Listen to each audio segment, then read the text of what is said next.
Thank you for that lovely introduction, and thank you, first of all, to Eukanuba for giving me the chance to come and visit Madrid, albeit for 2 days, and beautiful sun, to see the sun, which is lovely, coming from England. And I'm going to apologize at the beginning for 2 things. One is I speak too quickly, so if the people in the booth at the end start waving their hands, I'll slow down. Otherwise, I'll try and pause between the slides. And the other is to apologize that I'm not doing the lecture in Spanish. I feel like I should do, because my sister-in-law is Spanish, and my brother lives in Spain, and my daughter speaks very good Spanish, but I don't, so I'll do it in English. I will also say at the start, these are pictures of us in Cambridge, me at the top, because I started as a large animal vet, and I now just do dogs and cats, but when I began, I was large animal, trying to do the pointer. And also to put my email address. I'm always very happy if people want to email me about cases, especially if they're liver and pancreas disease, as long as you do it in English. I won't translate from Spanish. So, for today's lecture, I was asked to think about the medical approach to aging, because I'm a medic, an internal medic. I don't, at the moment, spend a lot of time on aging research. My research has always been on chronic diseases that are commoner in older animals, but I'm beginning now to start to do some research on aging. And I hope at the end of this lecture we'll have thought about 2 things. One is, what is aging? And if you like, the other is why I'm interested in aging. And we're going to focus on healthy aging, and we're going to look at both the genetic effects on longevity, which we have to think of at the beginning, but what we're most interested in today is whether we can have an effect on that, so the environmental effects on longevity. And actually, also, what is the evidence for these in dogs? Because a lot of what I'm going to talk about, there is evidence in rodents, there is evidence in people, there's less evidence in dogs, but there are 1 or 2 areas where there's very strong evidence in dogs. And as I said, can we have any effect on a dog's life expectancy? Can we have any effect on our life expectancy? Or is it all in our genes the day that we're born? And first of all, I wanted just to remind us what aging is. And there are a number of definitions of aging. I'll put the first 2 on here, trying to decide which screen to look at. And we can call it a time-related deterioration in physiological function and the functions that are normally necessary for survival and fertility, a progressive loss of physiological integrity leading to impaired function and increased vulnerability to death. And what I think it's important to focus on at the start is these are not the same as disease. So while as we get older, we are more likely to get sick, we're more likely to get cancer, we're more likely to get chronic diseases. In fact, aging is a process separate from disease, and the characteristics of aging within an individual of one species are going to be very similar. Whereas we'll all die of different diseases, probably. A lot of us will die of cancer, as we'll hear later on. But the characteristics of the diseases of aging are going to be different between individuals, but the characteristics of aging itself will affect all individuals within a species in a similar way. So I'll pause now. So this is a slide of me and my daughter, and it's not difficult for you to tell me which one is the older. And it's not that either of us are particularly sick in this picture. It's just that you can tell from various characteristics, the fact my hair's going grey and I've got more wrinkles, and there's lots of characteristics that we recognise that will tell us that my daughter is only 18 and I've had my first half century. And actually, even in dogs, so this is my own dog, and this is 2 pictures of my own dog, and this is my own dog about 10 years ago, when she was only 2, and this is my old dog last week, and she's 12 and a half. And again, I could have had you do a quiz. I think you can tell which one of these is the older version of my dog. So there are characteristics of aging which, as vets, we can see a dog and we can look and we can say whether it's young or whether it's old. And it's important not just, I think at the beginning of this symposium, it's important to think that we're not just looking to live for a long time, we're looking to live for a long time healthily, and we're looking for our dogs to live for a long time healthily. being sick and living for a long time is not going to be particularly pleasurable either for our dogs or for ourselves. And actually healthy aging, I would argue, is even more important for dogs than it is for us. Because for dogs, there is another reason why a dog's life ends, and this is euthanasia. An owner will ask us to put down their dog if they think its quality of life is poor. So as vets, actually, an unhappy old dog is not going to be an old dog for very long. So we're looking for quality of life and also the owner's perception of a dog's quality of life. And this is the slide where I spotted a mistake. It was to make sure everybody was, everybody was awake. Don't know what's happening with the slides here at this time of day. It's got transcribed from your notes, so it was my fault, slightly wrongly. So there was a study in Sweden published in 2010 which actually saw a small but significant increase. This is not me doing this. Here we are. Small but significant increase in life expectancy of dogs, comparing 1995 to 1998 to the later 1999 to 2002. So in the later years, they found there was a slightly increase in life expectancy in dogs in Sweden. And what they pointed out in their study was this coincided with two things. One was an increase in veterinary visits, an average increase in veterinary visits. And the other was actually this timescale coincided with the introduction of non-steroidals to Sweden. And I know nothing about osteoarthritis, so I'm not really going to talk about that. That's for a later lecture. But they did suggest that it may be because diseases such as osteoarthritis and other diseases in older dogs were better controlled, and the clinical signs were better controlled, and so owners didn't ask for dogs to be euthanized. And I'd like to introduce two cases because I always like to bring my clinical cases into the lectures. And these two cases can illustrate some points for us. Two of my favourite cases, really. Blue, who was a 7-year-old entire male Cocker Spaniel. I don't know if this is... This has obviously got an automatic. It was a 7-year-old, I have to speak more quickly, not more slowly, 7-year-old entire male Cocker Spaniel who presented to us with 3 days of anorexia and vomiting since eating pork, and had a 2-month history of mild bouts of vomiting undigested food an hour after feeding and intermittent yellow smelly diarrhea. And Ella, a 5-year-old neutered female Bernese mountain dog, who we'd actually known since she was 2 years of age. She came to our clinic for diagnosis of chronic diarrhea, which turned out to be a food-responsive inflammatory bowel disease, which was managed with diet alone. And then she presented more recently because she'd recently slowed down on exercise, quite mild clinical signs. Now, I guess the first question is, you know, Blue is 7 years of age, Ella is 5 years old. Are these dogs old? Is Blue old for an English Cocker Spaniel? Is Ella old? Oh, here we go again. Is Ella old for a Bernese mountain dog? What's happening? So if we actually look at, so this was to introduce the genetic side of aging. So if we actually look at studies, there have been a lot of studies actually published on the longevity of different dog breeds. And they all come to the same conclusions, really. They all come to the conclusions that small breed dogs live for longer than large breed dogs. And for example, looking at a study published in the UK with Vicky Adams as the first author, the average life expectancy, or the median age at death of all dog breeds, was 11 years and 3 months. And in Cocker Spaniels, slightly less than that, 11 years, 11.17. So a 7-year-old Cocker Spaniel is probably getting towards an older dog, but certainly not got towards the end of its life.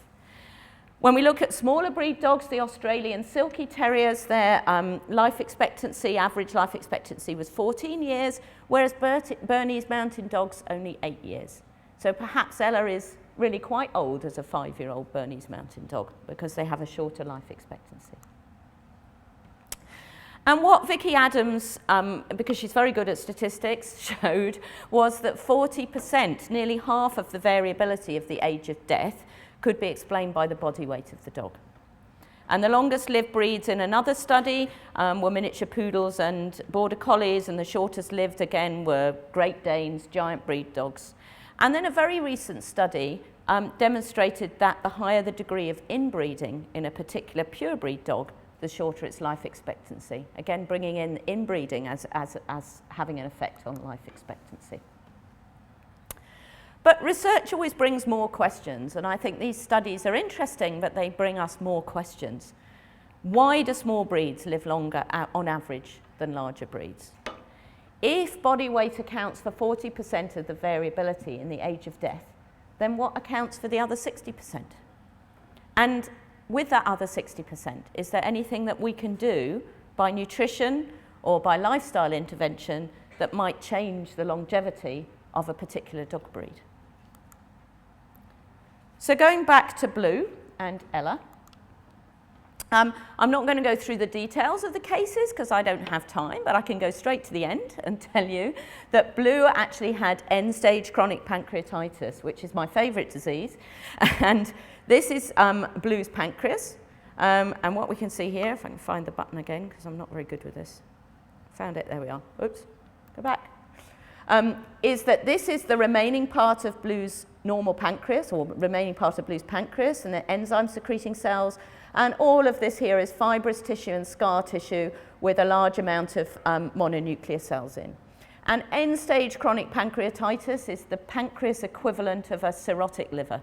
So it's a chronic fibrotic end-stage disease where by this stage, in fact, Blue had developed exocrine insufficiency and also diabetes because there wasn't enough pancreas tissue left.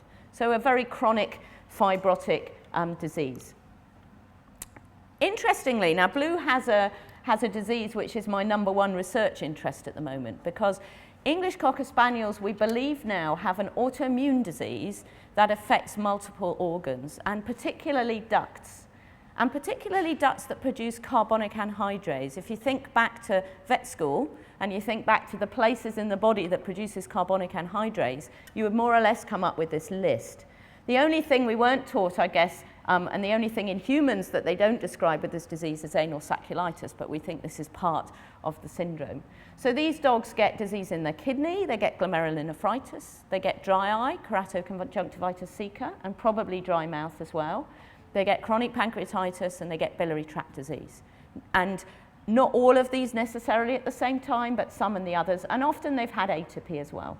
And in fact, Blue also had glomerulonephritis and dry eye and anal sacculitis. And some of these dogs then go on to develop anal sac carcinomas, which are also very common in English Cocker Spaniel. Now, what we are working on at the moment and what we're studying is the fact that these dogs, we think, have a disease that is very similar to a disease in humans with an unusual name. It's called IgG4-related disease. And the reason Blue is in an aging talk is because this is an immune-mediated disease which is common in older people, not in young people. So where normally immune-mediated diseases are seen in young adults, this is one of a small group of immune-mediated diseases in humans that are diseases of aging and proposed to be due to an aging immune system. So in people, this disease is typically seen in older males. And in fact, in the English Cocker Spaniels, it has a propensity for older males, which is the opposite to what we normally see with immune-mediated disease, which is usually younger females. So it's proposed to be predisposed by an aging immune system. And what you see typically, this is a human paper, but you see an infiltration of lymphocytes and plasma cells and many IgG4 plus plasma cells. Now you may say, what are these? And I'm not an immunologist, and so I also said, what are these? Well, IgG, immunoglobulin G, comes in 4 subtypes, 1, 2, 3, and 4, in dogs as well as in people. And Michael Day, who's actually talking later at this Congress, has done some work where he's shown those different subsets in dogs. And what is supposed to happen is that IgG1 is the commonest and IgG4 is actually quite rare. And in these dogs and in these humans, what we get is the opposite, that most of the plasma cells in the lesions and in the bloodstream are IgG4. Nobody knows why, but that's what happens.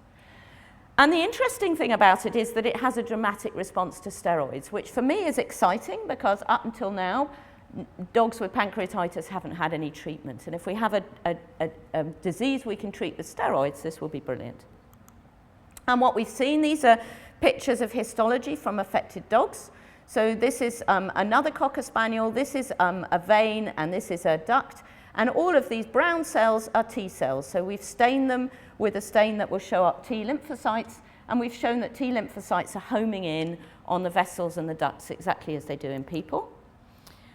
And we then went a little further. We're doing more work on this, but we looked at a small number of dogs and their pancreas and kidneys, and did indeed, using Michael Day's antibodies, we showed that they have a predominance of these IgG4 positive cells, which again is quite dramatic. These are all cells stained up with IgG4 plasma cells, packed full of IgG4, whereas this was the only IgG2 containing cell we could find in the whole pancreas. And likewise in the kidney, they do the same thing. We don't know why, but they do this. And then Julian Bazell, when he was doing his residency with us, showed that there was an association of this disease with one particular dog leukocyte antigen. So the dog leukocyte antigens, which are like the MHC complex in people, are involved in the immune system. And the high-risk DLA in Cocker Spaniels with chronic pancreatitis is the same as the high-risk DLA in Cocker Spaniels with autoimmune hemolytic anemia, and it's also the same high-risk DLA as Cocker Spaniels with anal sac carcinoma. So our theory that these dogs get anal sacculitis as part of this disease, and then some of the dogs go on to get carcinoma, also ties in quite nicely. So we're still working on this disease. I think it's a fascinating disease, but we'll come back to immune system aging in a minute, because I think this is a nice introduction to the fact that some diseases come because our immune systems get old. And what did Ella have? Well, Ella had the other disease I'm fascinated with, which is idiopathic chronic hepatitis, mild to moderate with minimal fibrosis. There was no copper on a rhodonine stain, so it wasn't a copper storage disease.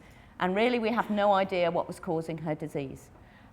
It didn't look autoimmune histologically, and we still believe that there may be a novel virus out there in dogs, a virus that we haven't identified yet that predisposes to chronic hepatitis. And Ella would be a prime candidate for that. Her histology and her clinical signs are very similar to a human with chronic hepatitis B virus who is living with their virus, not dying acutely as a result of it, and may well die of something else. So it's a very similar syndrome. But these two animals, I'm talking about diseases, and we have to remember to differentiate aging from age-related disease. So I'm going to bring us back to think about aging. Healthy old animals show characteristic features of aging, and although aging increases the likelihood of disease, particularly chronic and fibrotic diseases, tumours, and diseases of an aging immune system. And so now we can think, well, why? What are the characteristic features of aging and why do they show it? And I'll draw your attention to a review, a very good review from 2003 in Human Medicine, where they attempted to define the hallmarks of aging. And they commented that in cancer research, one of the big leaps forward was when they defined the hallmarks of cancer, so that you could then begin to put the research into that scaffold. So you can begin to say, well, these are the hallmarks and this is what we're going to look at. So, and I'm going to look at one or two of these in more detail, not all of them, but it reminds us of all those things that happen in aging. So one of the hallmarks is that your genome becomes more unstable, you're less good at repairing DNA. Those telomeres, the little things on the ends of the DNA that when they disappear, the genes stop dividing, they begin to reduce. And we know that both humans and dogs with shorter telomeres have reduced longevity, and that work has been done in dogs. The research focus in dogs, apart from longevity with telomeres, has been largely on cancer research. And this is another area I'd be interested to look at, because they know that in humans now that chronic inflammatory diseases like chronic hepatitis also speed up telomere attrition.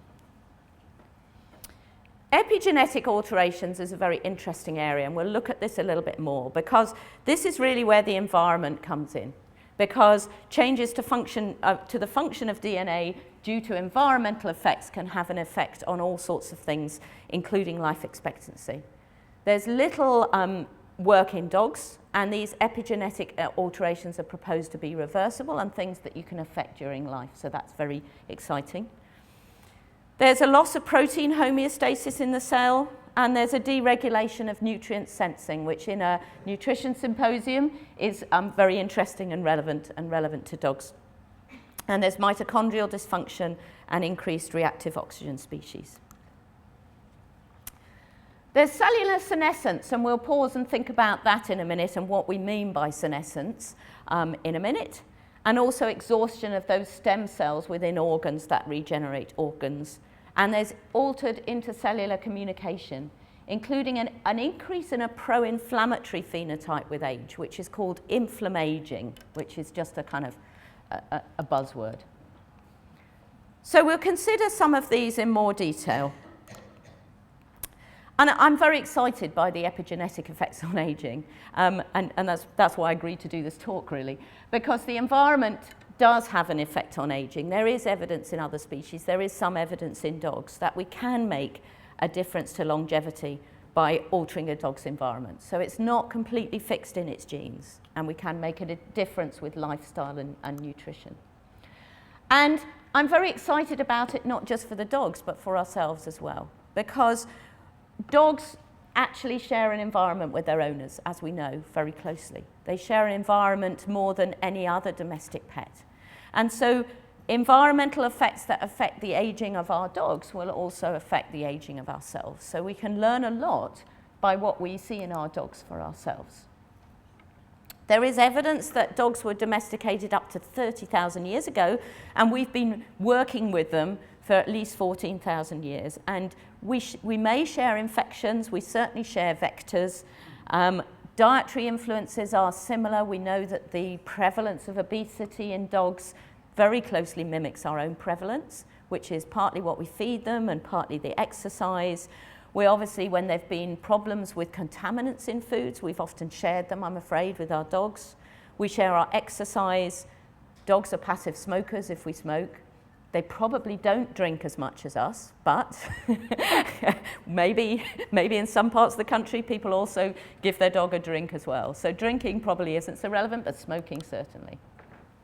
And one group of researchers argued very strongly that researchers in human medicine seeking to understand aging should be studying dogs as well as people. Not least because dogs have a shorter life expectancy, we can see more changes. And yet they noted that the pet dog paradigm in aging research is nascent. And if we could tap into dogs, then we could really add to our knowledge. And I'm passionate about that as well. I think in human medicine, people aren't seeing well enough how good dog models can be to help us understand diseases and aging in ourselves. So what in the environment will affect aging on top of our genes? Well, nutrition will have a profound effect throughout life, and the biggest effect is actually probably in early life and in utero. And then lifestyle as well, exercise, pollutants, smoking, and so on. So this was another thing. I nearly did a PhD on the in utero effects of aging, which was why I, again, became very enthusiastic. And we were going to look at Great Danes with portosystemic shunts, but we didn't, and I'll tell you a bit more of that story in a minute. We know that in human medicine, birth weight and early nutritional effects in the first year or two of life have a profound effect on your subsequent disease risk, particularly heart disease, type 2 diabetes, and hypertension in later life. And babies who are born small for dates, so babies who are born at full term but are small for full term, have a much increased risk of subsequent disease. And that is even bigger if they become overweight in the first 1 to 2 years of life. And why would you be born small for dates? Well, there could be two real predominant reasons. There might be problems with the placenta forming, so there might be placental effects, or it might be that the mother was undernourished, and that's especially marked if it's the last 2 trimesters. What about dogs? And this was nobody's really done a study on birth weight and subsequent disease in dogs. And this is a study that needs to be done because I am absolutely positive that birth weight has an effect on subsequent disease in dogs. There are many reasons to believe it. And we know in humans that actually if you're one of a twin birth, then that effect is even stronger. So what if you're one of 5 or 6 puppies? It's going to have a much bigger effect. And how do we know? Well, we all know everybody knows that the runt of the litter is supposed to be the sickest. You know, the owner comes in and says, this was the little runt dog, and this is the one that always comes to the vet school. Birth weight is the missing link. In many studies of dogs, people start from when they were weaned, and we don't know what the birth weight was. The little work that has been done has mainly been done on the effect of obesity on the risk of cancer in later life in dogs. And for example, one study showed that obesity in the first year of life increases the risk of mammary cancer in dogs. And that might sound weird, but actually if you know all of the research in humans, it's not weird at all, because we know that early obesity causes disease in later life. And as I mentioned, the area I was going to do some work on, I haven't got a picture of my shunts, but was congenital portosystemic shunts. Irish wolfhounds, I think maybe I have. Yeah, here we are. Irish wolfhounds mostly suffer from a particular form of intrahepatic shunt, patent ductus venosus. At the time that I was going to do my PhD on this, they discovered in humans that small foedates babies have delayed closure of the ductus venosus. We discovered that Irish wolfhounds that had shunt puppies had smaller litters. So they had smaller litters, and the puppies in the litters were not proportionately bigger. They were still small puppies, suggesting that they may have lost some of the puppies in utero. There may have been a problem in utero. So the theory, we were going to play around with the diets of Irish wolfhounds and see what happened in terms of shunt risks, but we never did. Likewise, Yorkshire Terriers. Talking to Yorkshire Terrier breeders, they can often tell, if they have a litter of puppies, they can tell which one is the shunt dog, because they'll say it's the tiny puppy in the litter. I knew I had a shunt dog because I had some tinies. So again, they were little ones, suggesting that some setback in utero is what actually predisposes these dogs to shunt. So this is if you like, a simple example of a disease in later life that may be predisposed by what happens in utero. But there are many others. So nutrition in utero is likely to have a profound effect on the dog, so the nutrition of the mother. And yet we've hardly even begun to study this. And I would ask the pet food companies to start looking at this. All we really know about is omega-3 fatty acids and brainy puppies. We know that if we feed the mother on increased levels of omega-3 fatty acids and we get brainier puppies. But that's just one small area. And it's likely that there's many other ways in which the environment in utero affects the expression of a dog's genes. What is the success story with dogs and nutrition and longevity is calorie restriction. And I'm sorry because I'm overlapping with David's talk. He's shaking his head. As he said, I can't not mention it because it's the biggest effect on longevity in all species is moderate calorie restriction. So it still remains that the best way of prolonging your life is to eat less, moderate eating less. And even all the way I copied this because this even happens if you're a nematode worm. So even nematode worms with restricted calories will live longer. And this is one of those examples of the classic nutritional adequacy curve, which is used so often in nutrition, where for any nutrient that we define, if you don't have enough of it, you will die because of a deficiency disease. If you have too much of it, you'll be sick and die because you got too much. And yet in the middle is a broad range of acceptable intake. So for calories, if you don't have enough, then obviously you'll starve. If you have vastly too many, you'll be very overweight and you'll have all sorts of disease. And in the middle is a broad range of acceptable intake. But actually, the best, the optimal intake to prolong your longevity is going to be a much smaller range than that acceptable intake. I guess the question, what is that? And I reread these slides and thought, I must have made a mistake here, and I went back and checked. No, this was in rodents. So in rats, anywhere between a 10 to 50% reduction in calorie intake below the usual ad lib intake causes a proportionate increase in maximum lifespan. Now, nobody's really done that in people. I doubt if a 50% reduction in people would be a good idea. It's probably a bit extreme. So this is rats. But beyond 50%, in fact, these rats got starvation and it increased their mortality. The example in humans, actually, the big example is Okinawa. I don't know if any of you have heard this. Is an island off Japan, which the people in Okinawa have one of the longest life expectancies in the world. And this is thought to be due to two things. They have a vegetarian diet that's very high in antioxidants, And they also have a culture of moderate calorie restriction. In their culture, the thing to do is to stop eating before you're fully satiated. That is what everybody does. And we know it's partly due to that because when their children go to mainland Japan and take up a Western lifestyle and eat lots of McDonald's burgers and become overweight, their life expectancy actually drops to the mid-40s. So they have a dramatic drop in life expectancy.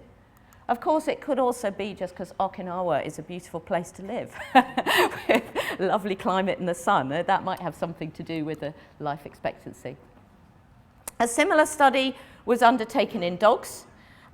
48, and again, this is an amazing study. This was a classic study that was started back in the 1990s or before. And they took dogs that were at high risk of getting hip dysplasia or moderately high risk genetically, and they divided them into two. They paired them, and one of the two they allowed to eat as much as they wanted, and because they're Labradors, that was a lot, and the other they pair restricted to 25% less than their partner. And not only did they find that the moderate calorie restriction reduced the risk of hip dysplasia, but actually they decided then to follow them up long term, which is great. You know, follow them up for the whole life and see what happens. And in fact, the calorie restricted dogs lived a median of 1.8 years longer, and as well as suffering less from osteoarthritis than their overweight partner. So we know that moderate calorie restriction in dogs will also increase longevity. Why? Well, complicated science. This is just one slide, but the current theory is that this may be endocrine. So again, it's an internal medicine thing. It's likely partly due to alterations in the endocrine environment.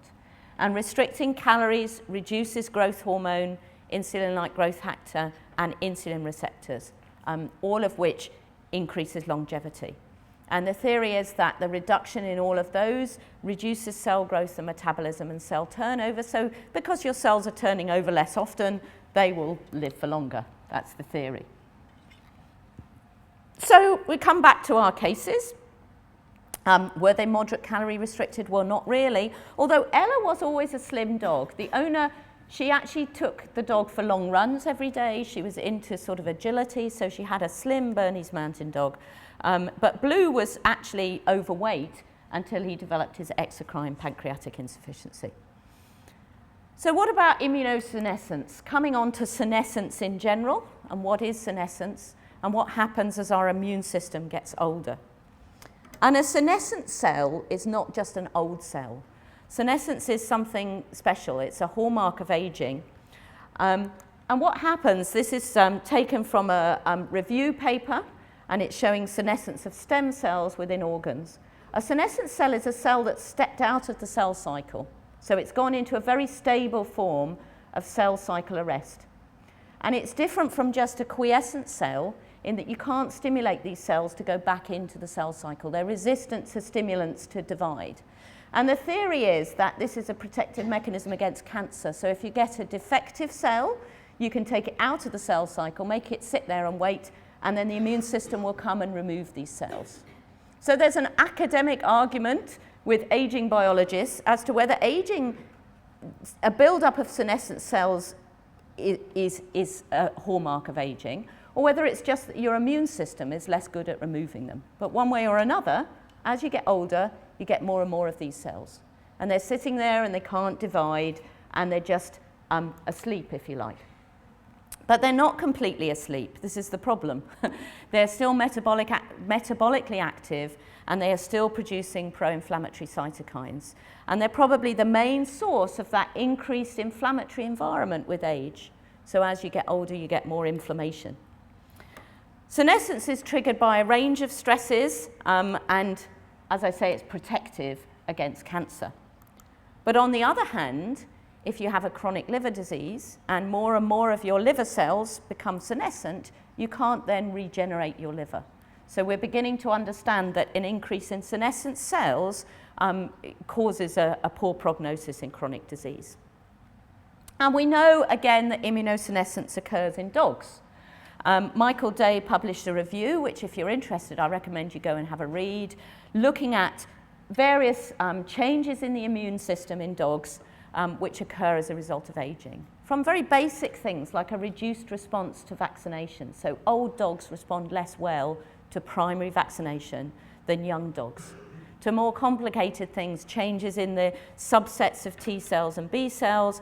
And then another study, Dominic Peters and others at Liège, looking at the respiratory mucosa, again showed a change in the antibody production.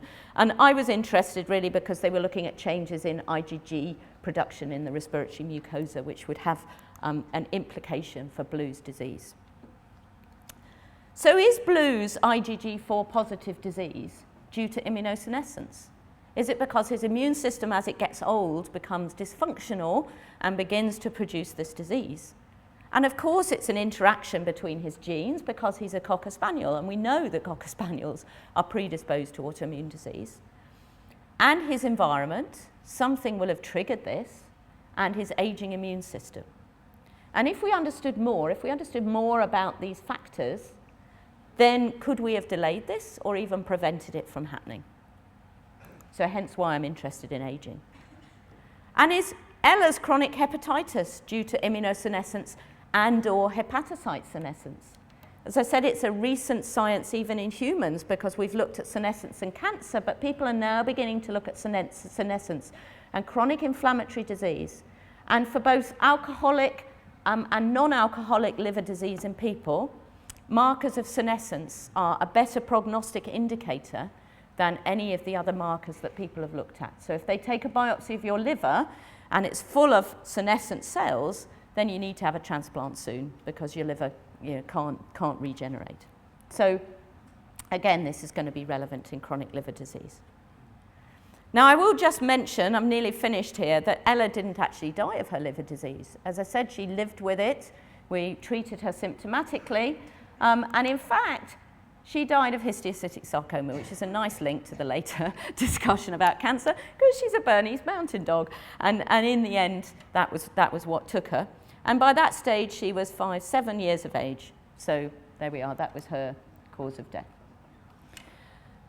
So my conclusion really on aging in dogs is I think we've painted a picture that a healthy aging involves an interaction between your genes and your environment. And of course, in dogs and in ourselves, we can't change our genes, but what we can do is change our environment. So we can intervene with nutrition and exercise for the benefit of both our dogs and ourselves. And if we look at the approach all through life, ideally, we should be trying to get to these dogs while they're in utero. So not only the breed of dog and the genetics of the mother and the father and how inbred the dog is, and even the sex of the dog will have an effect on the longevity, but also the nutrition of that animal in the uterus and the uterine environment. So we should be intervening even during pregnancy with the diet of the mother. The nutrition and health in the first year of life. So when you first see the puppy for the first vaccination check, that's a really important part of that puppy's life to make sure it doesn't become overweight and has optimal nutrition. So body condition scoring, making sure that animal doesn't become overweight. Neutering is going to impact on that, so you'll have to bring that in. And then the environment throughout the dog's life, their nutrition, their continued body condition score, exercise, their contact with all the smoke and other pollutants that the owner is contacting, their access to preventative veterinary care, dentistry, vaccinations, parasite control, and then veterinary treatment of infectious diseases and inflammatory diseases as they appear. And if we attend to all of these, both in our dogs and in ourselves, then we should have a healthy and long life. So thank you very much.